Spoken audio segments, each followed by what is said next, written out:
Good day po mga bayang karerista. August 5, 2026, Wednesday at Metro Turf Club. Start time at 5:30 PM. Ay, yung mga pa-shoutout nyo, nasa dulo pa rin po itong araw ng Wednesday kasi medyo marami pa rin po.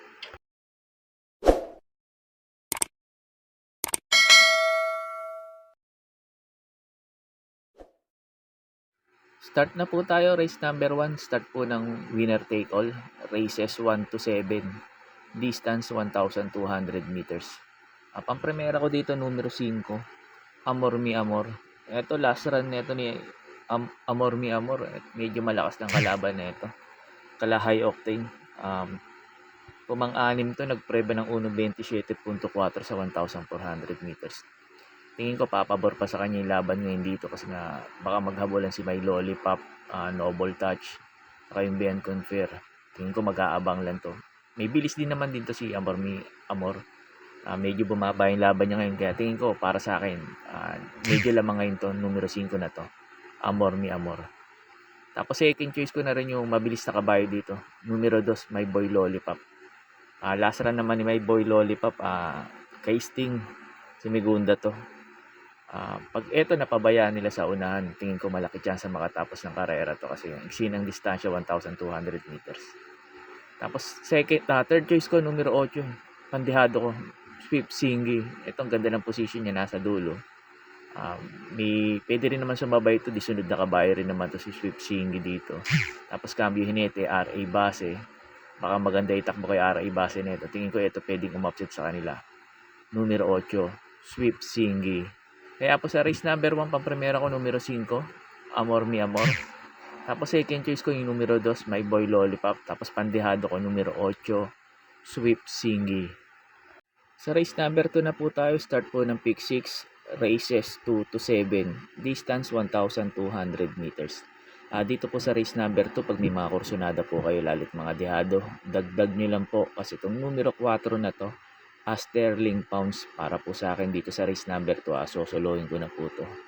Yung unang lineup na pinakita dito, nandito si Bossing Ray. Ngayon nawala kasi nga kailangan 8 entry lang siguro natanggal. Kaya tingin ko yung makakalaban ni Sterling Pounds nawala. Kaya tingin ko lamang ngayon dito to.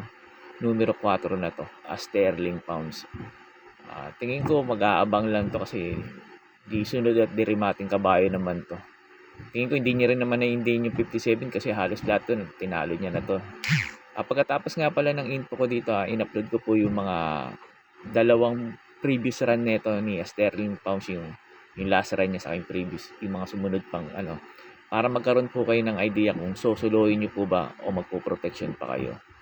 Kaya po sa race number 2, itong numero 4, Sterling Pounds, para po sa akin, susuluhin ko na po.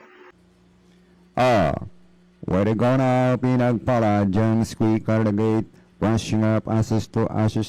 Already outside of Sterling Pounds, then Johnny now is World of Magazine, done for the inside, is cold summer night in the middle, is Bossing Ray, and as they settle, ashes to ashes, now takes the lead, along back to Rocksteady in the middle, Pinagpala, already outside of Sterling Pounds, done for the inside, now is Bossing Ray.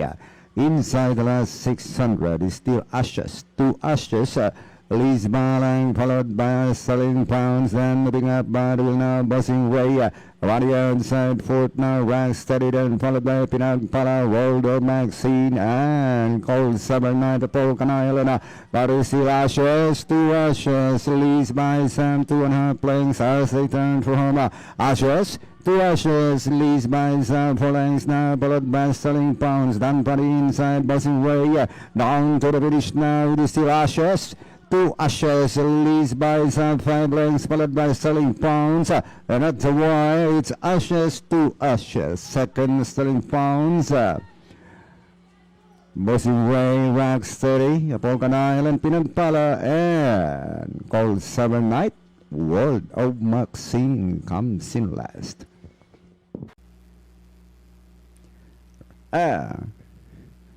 They're off. On in for the second by Bagaboom Blues, followed by Sterling Pounds, radio outside now, final Gambita. In the middle now, recent number 2, this West Saratoga, but it's still Vagabond Blues. Here comes the favorite.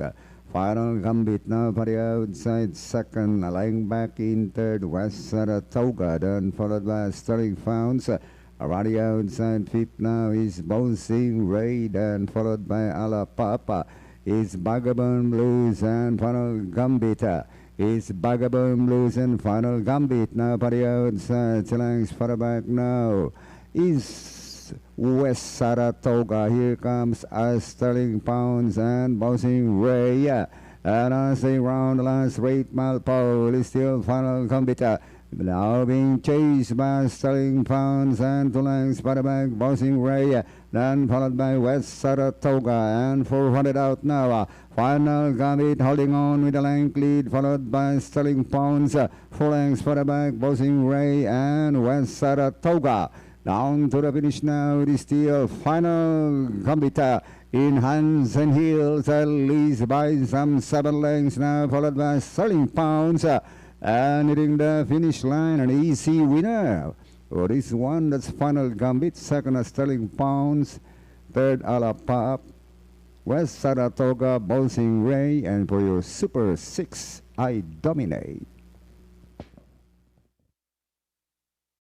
Sa race number 3 na po tayo, start po ng pick 5, races 3 to 7, distance 1,200 meters. Pampremera ko dito yung maganda tinakbo lasaran kay Spolarium, numero 8, Chiller. Ito si Migunda kay Spolarium to, ganda ng tinakbo. Ngayon, ang ganda pa ng position niya nasa dulo. Tingin ko, maganda lang isalida. Tingin ko, ang laki ng panalo dito ngayon, numero 8 na to, Chiller. Tapos, second choice ko yung mababa na sa laban, numero 6, Darna. Ito, mag-aabang lang to si Darna kasi andito sila Tenacity. Yung mga mabibilis, kaya tingin ko mag-aabang lang to. Di sunod naman tong kabayo na to, saka medyo may bilis din naman to. Tapos, third choice ko yung tingin kong babandera dito, numero 1, Tenacity. Pag ito napabayaan sa unahan, tingin ko, malaki chance makatapos ng karera, maiksi distansya. Tapos, pag nauna pa to si Tenacity, doblado manakbo. Kaya po sa race number 3, pampremera ko numero 8, Killer. Second choice ko numero 6, Darna. Tapos third choice ko numero 1, Tenacity. Sa race 4 na po tayo, start po ng pick 4, races 4 to 7, distance 1,200 meters. Pampremera ko dito yung imported na kabayo numero 2, Beautiful Liana. Ito, lasaran nito ni Beautiful Liana, hindi lang maganda sinalida. Pero sumigunda pa rin to kay Light from the East, pagkakaalam ko. Pag eto nauna at hindi hinabol nila Maris Century, Baby Hablot kagad sa unahan, ang iksi ng distansya 1,200 meters, tingin ko kayang tumapos ng karera to. Pag nauna to si Beautiful Yana dito, yun yung neto pacing niya yung mauna. Pag nauna to, doble manakbo. Kaya tingin ko pag napabayaan, tingin ko malaki chance ang manalo. Numero 2, Beautiful Yana. Tapos second choice ko yung numero 1, Sabel. Sakali naman pilitin nilang habulin si Beautiful Yana sa unahan pag maganda sinalida, tingin ko papabor dito kay Sabel kasi hanggang ng peso 51, tingin ko malaki chance makarimate, numero 1, Sabel. Tapos third choice ko na rin numero 7, yung umintadong kabayo ngayon, Baby Hablot. Pag hindi maganda sinalida ni Beautiful Yana, tingin ko eto mauuna. Kaya niya naman yung ere ni Maris Century kasi may bilis tong si Baby Hablot. Punto ngayon tong kabayo na to, kaya tingin ko malaki chance na ito manalo, numero 7, Baby Hablot. Kaya po sa race number 4, pampremera ko po yung imported na kabayo, numero 2, Beautiful Yana. Second choice ko numero 1, Sabel. Tapos third choice ko numero 7, Baby Hablot. Sa race 5 na po tayo, sa last DD plus 1, distance 1,200 meters. Dito sa race number 5, marami ako nakikita mabilis na pwede kagad maghabulang kagad talaga sa unahan. Yung numero 4, Don Pedro. Numero 6, Galloping Ghost. Yung Unleavened, ito may bilis din to. Tingin ko yan yung maghahabulang kagad sa unahan. Kaya pili ko, numero 3, Sting. Tingin ko, pwede makaulit ng panalo to. Lasaran nito, ang ganda ng tinakbo nito kay May Boy Lollipop. Sinunod lang. Inintay niya lang maubos si May Lollipop. Ngayon tingin ko papabor talaga sa kanya yung laban na to. Basta maganda lang isalida ulit nito ni Sting, tingin ko malaki chance manalo. Problema lang nito minsan yung salida nito. Minsan namamartida sa largaan. Pero pag nakasalida na maayos, tingin ko lamang dito to, baka pwede pang solohin to numero 3 na to, Sting. Tapos nag-protection din ako yung imported na kabayo, numero 7, Colin Dargirl. Pag hindi maganda tinakbo ni Sting, ito tingin ko pwedeng umabsent sa kanya, numero 7, Calendar Girl. Kaya po sa race number 5, pang-primera ko po numero 3, Sting. Second choice ko numero 7, Calendar Girl. Sa race number 6 na po tayo, sa last double, distance 1,200 meters.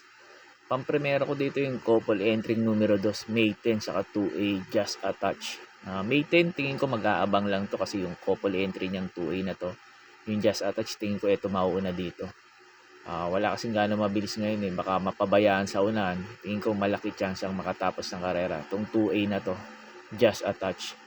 Tapos second choice ko na rin yung tingin ko nga habol kay Just a Touch, numero 7, Freedom Lover. Pag nanalo si Babin Hablot, tingin ko baka magkabitan, Maseda. Maganda lang sa lida, tingin ko pwedeng umupset kay Just a Touch. Tapos naglagay ako pandihado. Ganda kasi position niya, nasa dulo, naiiwan lang to si Baron of Sipokot. Maganda si Nalida. Tingin ko baka makachamba. Numero 8 sa mga dihadista. Kung may puhunan kayo, pwede nyo isama to. Numero 8, Baron of Sipokot.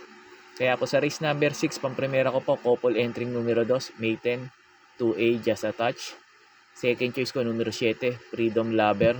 Tapos pandihado ko, numero 8, Baron of Sipokot. Sa last race na po tayo, sa race number 7, bago nga pala ako magbigay ng info ko dito, makikiusap ulit po sana ako sa inyo na sana po mag-subscribe po kayo sa YouTube channel ko at pakitap na rin po yung notification bell para updated kayo tuwing mag-upload ako ng mga infos at videos ko po dito. Arnel Racing Tips, maraming salamat po. Sa last race na po tayo, sa race number 7, sa last forecast, distance 1,200 meters. Dito sa paratingan na to, medyo magulo to. Kaya pag may mga kursunada po kayo, dagdag nyo lang po. Ito pala yung mga paratingan ng winner take all, pick 6, pick 5, pick 4, DD1. Pero kung etong numero 4 na to, kung iba hinete na to, tingin ko lamang dito to. Yung perfect shot. Kaso yung hinete, MVP lapil. Pero kung kursunada nyo to, at may puhunan kayo, pwede nyo dagdag to. Problema lang talaga nito yung hinete, MVP lapil. Pero lamang dito itong baba sa laban sana. Pang-primera ko dito, numero 5, Concrete Solution. Tingin ko kasi marami mabibilis dito si Parisian Life, Litigate, Exemplary, ito Perfect Shot, Sir William, Solidaria. Tingin ko baka pag naghabulan to, papabor dito. Sa numero 5 na to, Concrete Solution, tingin ko malaki chance ang makarimate rito. Tapos second choice ko na rin numero 1, Parisian Life. Tingin ko ito mauuna dito. Hanggang ng peso 51, tingin ko maganda lang isalida nito, tingin ko walang paunahin to. Pag ito napabayaan nila, tingin ko malaki chance makatapos ng karera. Numero 1, Parisian Life. Tapos third choice ko, imported na kabayo, numero 7, Hid. Tingin ko maka-upset sa kanila to. Mas pinili ni JT Pabilik to kaysa kay Perfect Shot. Kaya tingin ko malaki chance rin manalo, numero 7, Hid. Kaya po sa last race, pang-primera ko po numero 5, Concrete Solution. Second choice ko numero 1, Parisian Life. Tapos pandihado ko numero 7, Hid. Yun lang po, and good luck and happy racing po mga bayang karerista. Pagkatapos nito yung mga pa-shoutout niyo po. Shoutout po sa iyo, Sir Second Munsod ng Tundo. Sir Second Munsod ng Tundo, shoutout po sa iyo at maraming salamat po. May pa-shoutout po si Madam Sinaida Lopez. Pinapa-shoutout niya si Crisanto Tagakay. Sir Crisanto Tagakay at Madam Sinaida Lopez, shoutout po sa inyong dalawa at maraming salamat po. May pa-shoutout po si Sir Ronald Olano. Pinapa-shoutout yung mga kababatang niya na karirista sa taga Empere Street, Barangay Palanan, Makati. Sina paring Ernie, Larry, Alan at Tripax. Shoutout po sa inyo mga sir at sa din Sir Ronald Olano. Shoutout din sa iyo at maraming salamat po. Shoutout po sa inyo Sir Antonio Balityan. Sir Antonio Balityan, shoutout po sa iyo at maraming salamat po.